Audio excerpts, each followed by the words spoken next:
All right, we are ready to go. I'm hoping that this will be pretty interactive and that you guys are all in a space where you can join in.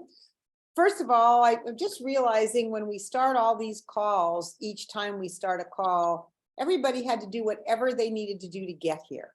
You know, I know like you're on your way home, Caprice, from some sort of event. I know Lisa's in her car.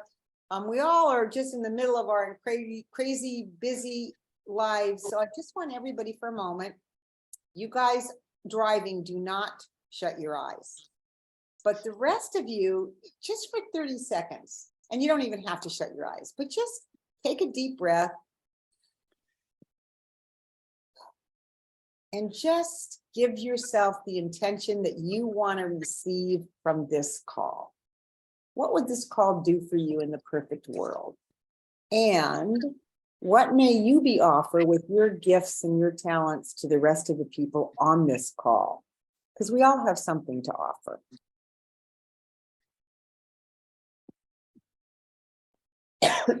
And I know I have to get water. So as soon as I get my water, I'm coming back.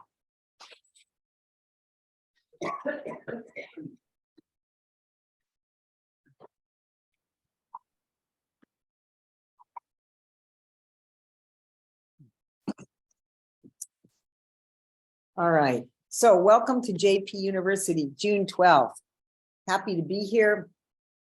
We had a super JP University led by Kirsten last Monday night for Mindset Monday. That was so good. She was fabulous, Kirsten, and you were just an amazing facilitator. And if you weren't on that call, you can always go to the HEAT Team Facebook group and just look up JP University. And if you put in hashtag JP University or JP University, they should all come up. Hey, Patty, welcome to the call. So tonight, I want to ask all of you a question. Who do you think you're listening to most of the time? Who's talking to you most of the time in your life? Anybody? My husband. Your husband? Who else? I bet there's somebody even talking to you more than your husband all day long.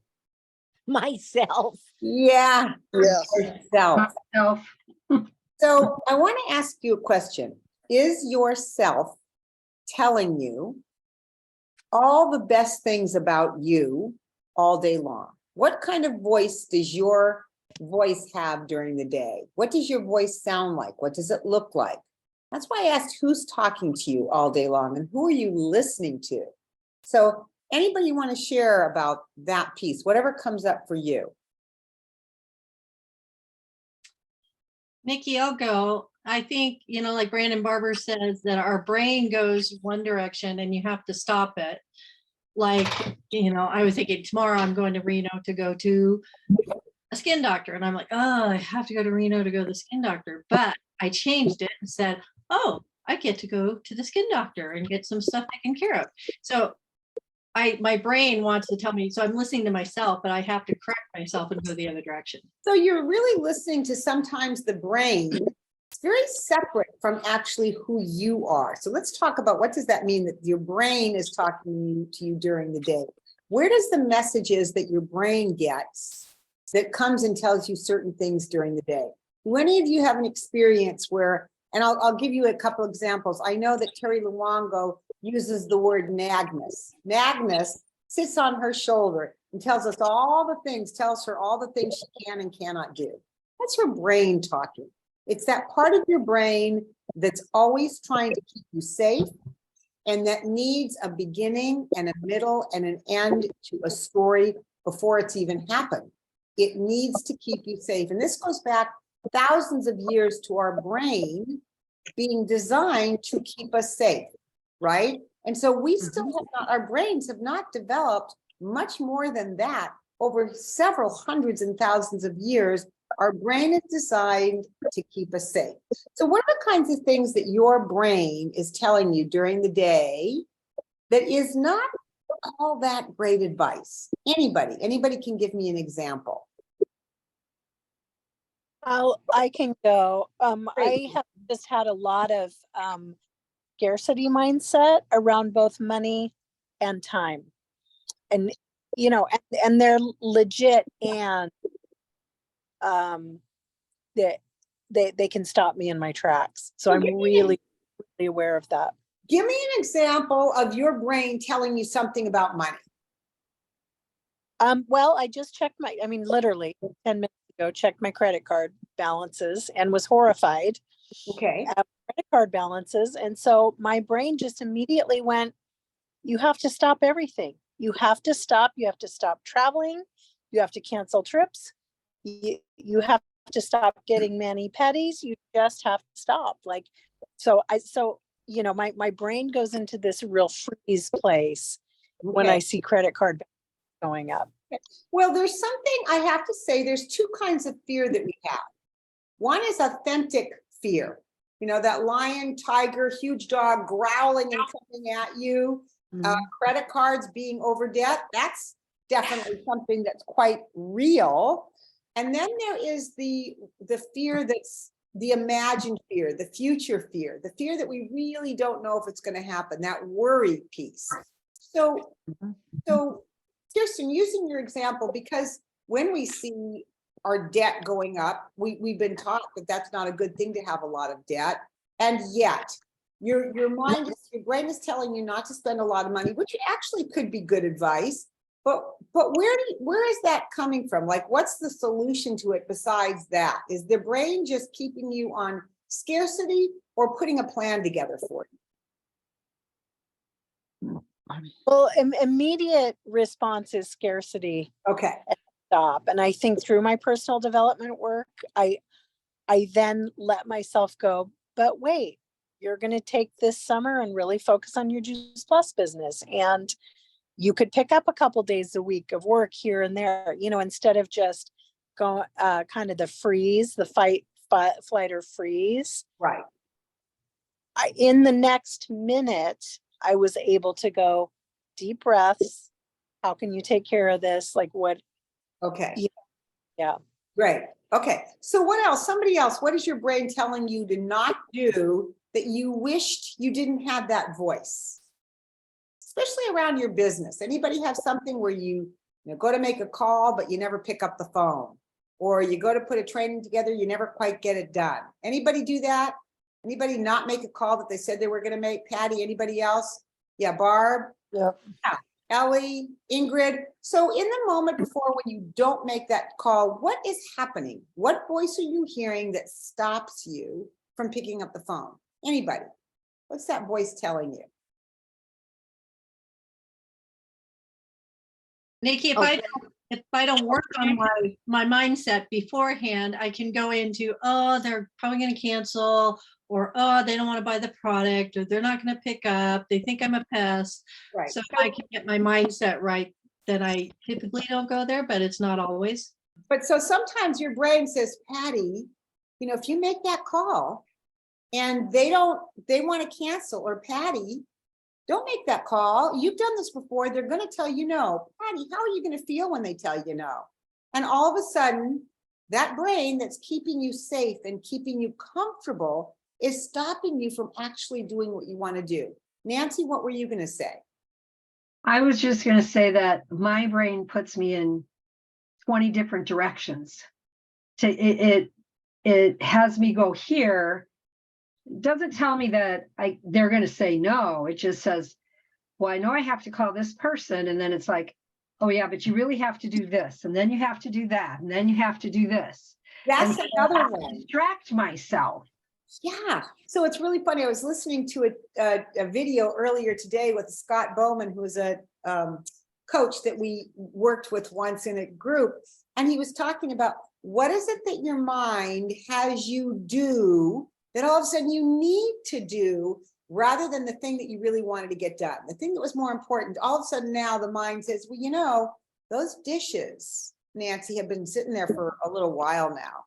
And, we don't want you to be all slovenly. Go get those dishes done. Then you'll make your call, and after you do your dishes, well, there's some laundry to be done, Nancy. Maybe you should do that and then make your call. Anybody do that?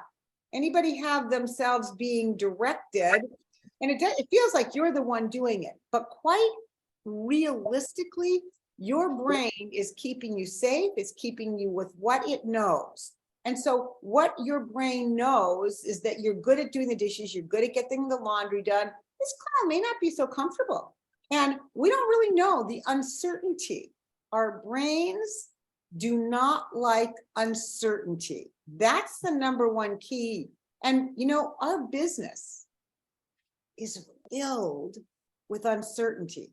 And how many of you feel a little bit uncomfortable around uncertainty? Is there anybody that just loves uncertainty? Cindy, you're uncomfortable with it, right? A lot of us are uncomfortable with uncertainty. And our brain will do anything it can to keep us from being in the place of uncertainty.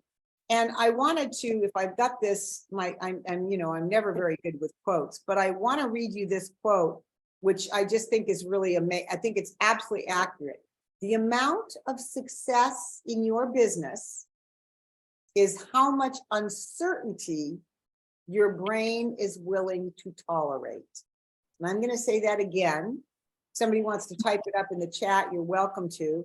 The amount of success in your business is how much uncertainty your brain is willing to tolerate. And here's the deal. Our brains are designed to keep us safe and keep us in our comfort zone. So how many of you would really like to be more successful in your business than you're being right now? Maybe get a few more customers, maybe invite more team on. How many of you feel that that is a big uncertainty for you and it is uncomfortable? Anybody feel like that? So a number of you do feel like that. Hey, Nikki, Yeah, just- Patty? you and I just did this. On the flip side of uncertainty, it's like going into your living room at Christmas with all the presents. There's uncertainty what amazing things are under the tree too. So I had to bring that. You probably are going that direction, but Well, yeah, I want us to get really very clear on what happens when that voice that you might not even be aware of. And for some people, if you've done positive intelligence quotient, that voice is called your saboteur voice. We all have them. Some people call it the judge, the saboteur. I've heard it called the shadow voice. I know I love that Terry Luongo calls it nagness, the nag that sits on your shoulder that's always trying to tell you to, no, just take it easy. You'll be so much more comfortable this way.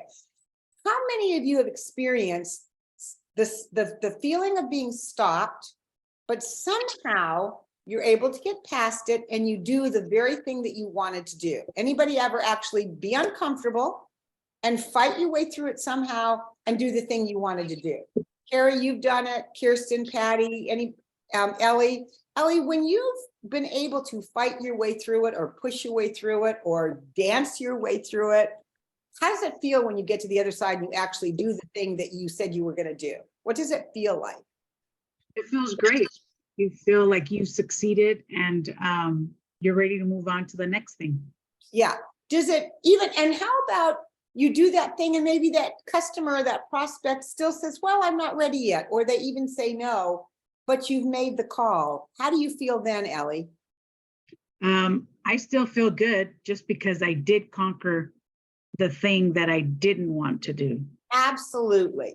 So somehow, even though your brain might have saying, Ellie, the dishes are there, or Ellie, you should walk the dog first, or Ellie, just don't make that call today. Do it tomorrow. Tomorrow when you have more energy, tomorrow when you feel more up, tomorrow when you know more, tomorrow when you're more confident, do it then.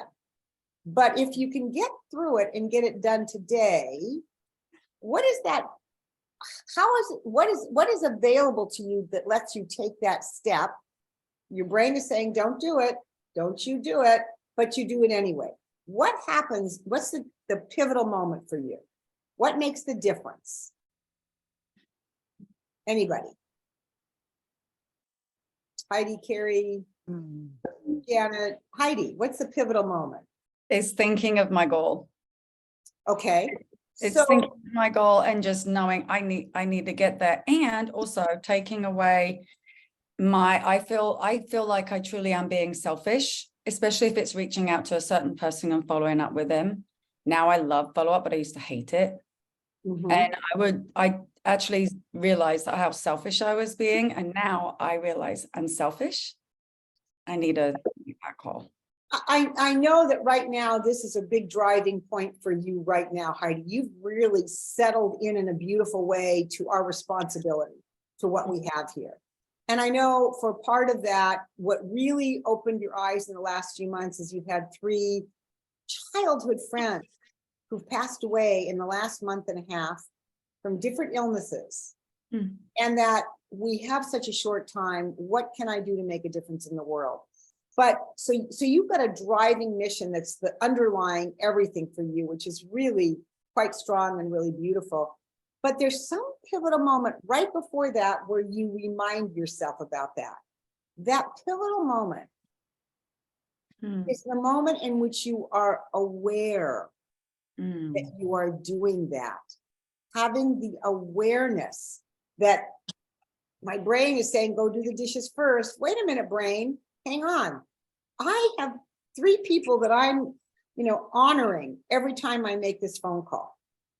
If you're doing that call in honor of those people that have not had healthy lives, and that's what your mission is about, it sure makes it harder. But when you get up to do those dishes and you get up to water the plants, or you get up to whatever, that pivotal moment is the moment of awareness. So how many of you are really maybe hearing this for the very first time, realizing that your brain is directing you to do something that's not always in your best interest? How many of you are aware that that actually is happening for many of us? Okay, so there's maybe some of you that were not aware of that whole piece about our brain.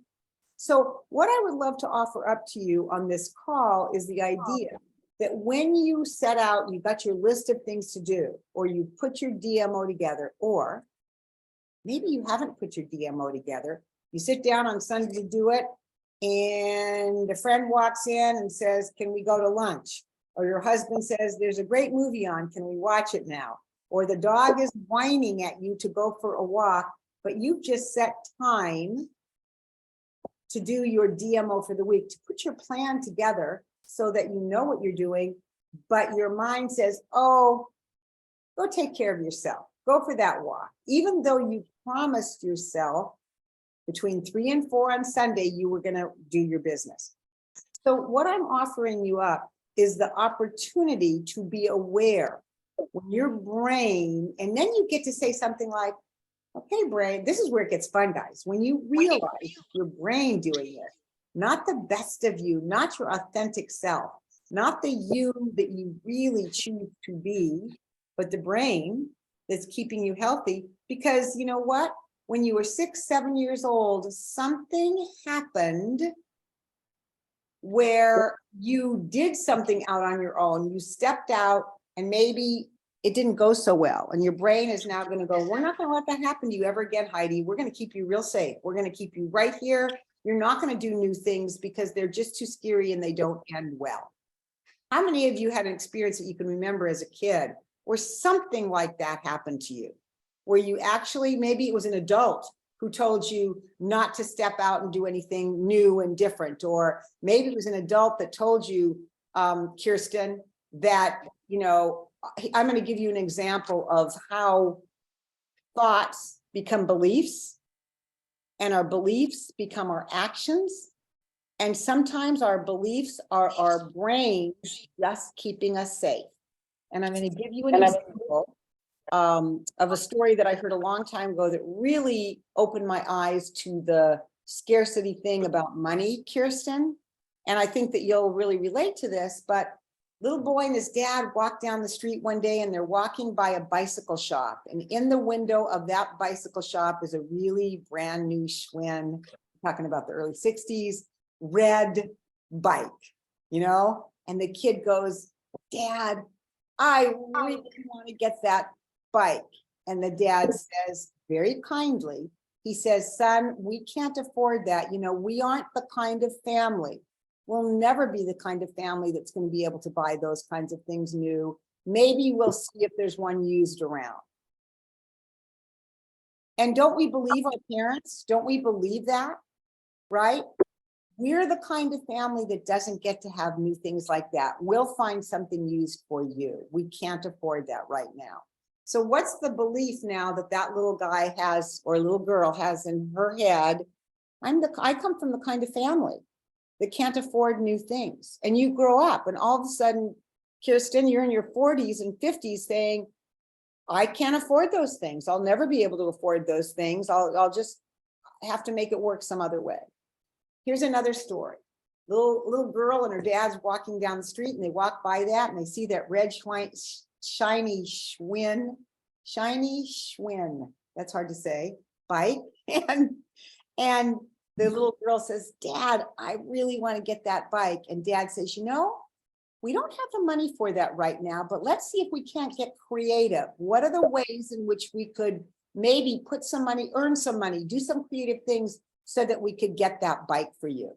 And now the kid says, well, Dad, I could mow lawn for other people. I could walk dogs for other people. Maybe I could offer to wash some cars for people. And Dad says, great idea. Let's put your plan together. What's the belief and the thought that the little girl grows up with that the little other boy did not? Anybody want to summarize that? What's that belief going to be like? You can work for it. You can find a creative solution. Let's see, there's always a solution for something.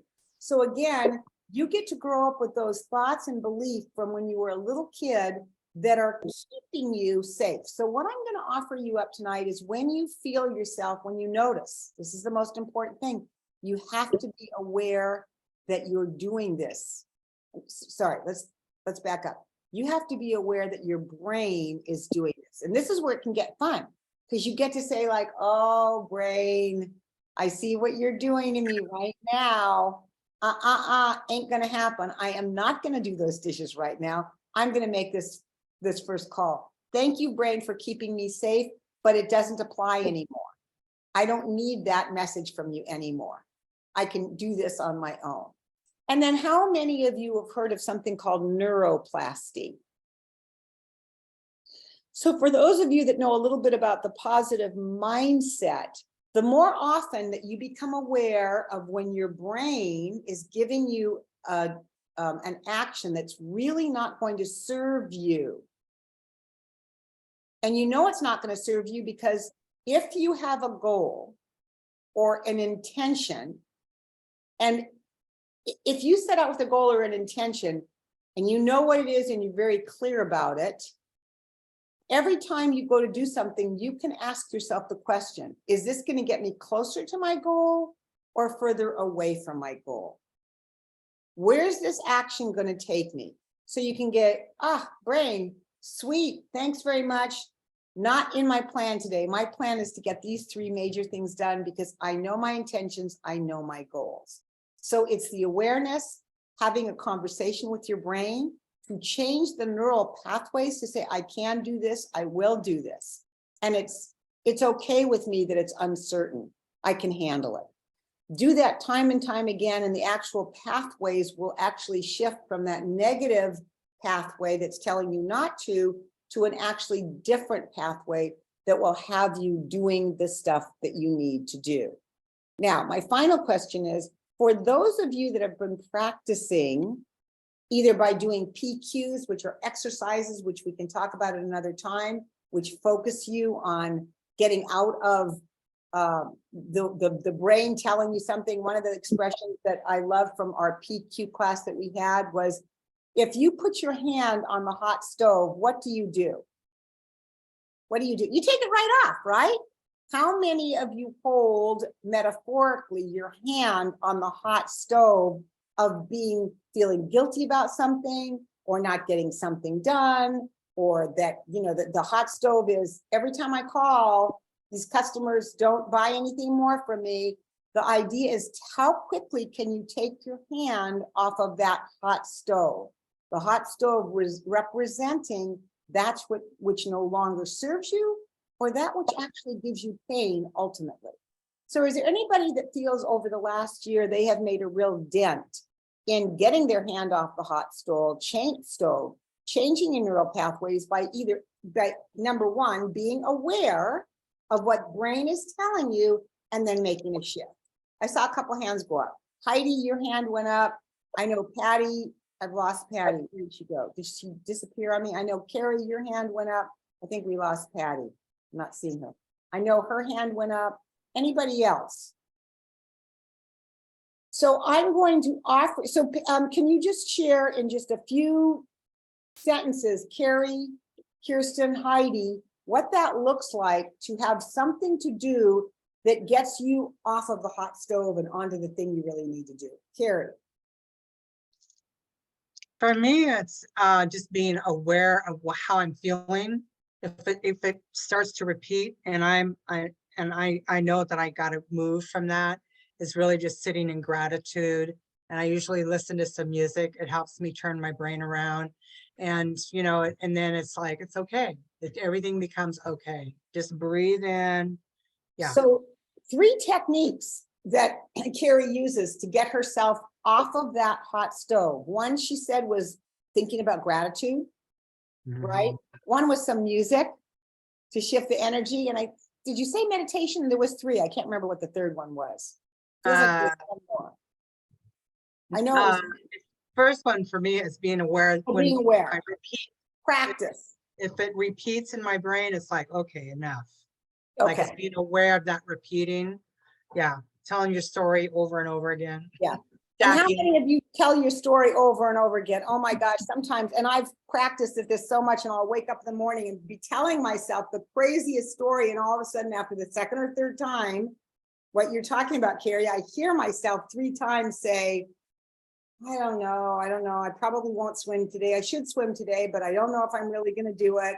Right. Sometimes I just can't make myself do it. I don't know if I'm gonna do it today, and all of a sudden the third time around, I'm going, wait a minute. Get up and do something that will make you swim, which for me is pull the pool. If I pull the pool cover off that pool, which is not easy, I'm swimming. So I get myself into a little bit of action. Heidi, what were you going to say? I was just going to say, first of all, the awareness and deep breaths for me, just taking some really slow, deep breaths and really checking in with myself, because I am just a really fast paced, you know me, I'm like, go, go, go, go, go. Yeah. But I've really been cognizant lately of the times when I slow down is when I get the moments of clarity. And so when I take those deep breaths, that's when I'm like able to really see what's going on. Right. If that makes sense. And Kirsten, what do you practice to shift you from your brain telling that you should do it a certain way, even though it's not doesn't really serve you now at the age you are? It served you when you were 7. It's not serving you now. Yeah, I think affirmations, and I just have to be really vulnerable and honest. This last year, I feel like I've reverted back more to my old way of thinking and have not put into practice a lot of the tools I know. So this is really good for me to go, okay, if I get back in that regular practice of affirmations and meditation, and I find that just moving my body first thing in the morning too, whether it's yoga or it doesn't have to be a lot, just start my day with movement always helps. And I haven't been practicing it regularly lately. So full disclosure. Yeah, and it happens, Kirsten, and that's why being reminded, it's so funny, staying in this conversation continually, even though we know better, sometimes we just need to be reminded of it again by a friend, by a buddy, by a call like this. So I'm going to challenge you this week to pay attention to your hand on the hot stove, whatever that looks like. If it's not, making a phone call that's keeping you from moving forward, whether it's that somebody said something to you and it felt uncomfortable and now you're replaying it over and over and over again in your mind, you wouldn't keep your hand on a hot stove. You'd figure out how to take that hand off. So I'm going to challenge you to be aware, take your hand off that hot stove and do something that shifts your energy enough. Have a conversation with brain. Say, brain, get on board here because this train's leaving and I need you working the right direction. So that's my challenge for you, is to get your brain on board this week. Think about what your intentions are for the week and put a little list together and see if you can get those things done this week. And let's see how your brain did when we meet next Monday. I want you to think about how your brain is doing all week this next week. Who's up for taking the challenge to at least be aware of noticing brain? Okay, I'm hoping all of you will do it. All right, and Jordan, I know this is your first time on the call. Welcome, welcome to the call, Jordan. And Cindy, good to see you as well. Anybody else new, I think? And Lisa new on the phone today too. So have a great week. Tomorrow night, Tuesday, our celebration call. Come get on that call at 6 o'clock. Come in for some great energy. We're going to celebrate all of our new partners. So your names are going to be on our build, whatever we call it, the thing that we put together, Carrie. And we want to celebrate all of you tonight that are on our team that had customers last month. We want to make sure that you know we appreciate all of you. So that's tomorrow night, 6 p.m. Same number. Good night, everybody. Good night. Thank Have a you. great one. Thank you. Good night.